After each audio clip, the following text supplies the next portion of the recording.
As we all know, there must be a lot of burrs and slags like these steel plates that have been cut at high temperature several minutes ago.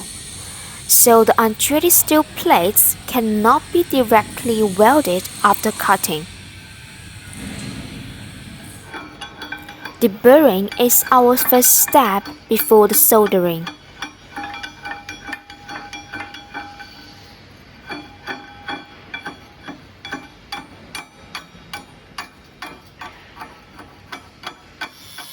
Grinding is the next step. The step seems simple, but it's significant.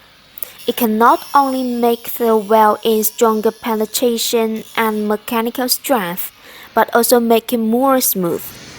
The smooth welds allow more stronger adhesion of the paint, so as to prolong the service life of the welds.